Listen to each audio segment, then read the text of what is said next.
Эта игра появилась раньше футбола, бокса и Олимпийских игр. Тысячи всадников сражаются за одну единственную тушу козла. Здесь нет команд, но есть правила игры, за соблюдением которых очень сложно следить. И это Аламан-Улак.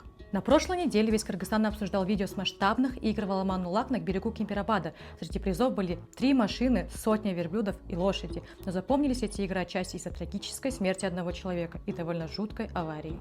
Аламан-Улак можно назвать массовой версией игры в Кокбурю, но тут вместо 2 команд по 4 человека играют намного больше людей, сотни или тысячи, и каждый тут сам за себя. Играет в нее так: в центр поля бросают тушу козла, которая обычно еще и тяжелее, чем туша, которую используют в Кокбурю. Иногда вместо туши козла используют тушу теленка. Задача всадников — достать ее с земли и донести до определенной точки, обозначенной флагом, кругом или как-то по-другому. Тот, кто сможет это сделать, тот и выиграл. Иногда судьи устанавливают время, за которое следует забросить тушу, а иногда специально отдают одному из участников в качестве форы, например, гостям, прибывшим издалека. Единых правил этой игры мы не нашли, но летом 2025 года создали даже Федерацию Аламан-Улака, чтобы эти правила установить и обезопасить как участников игр, так и зрителей. Но Аламан-Улак — это больше шоу, чем настоящий спорт, и люди любят его именно за это. Это древняя и народная игра, старше, чем даже Кокбурю.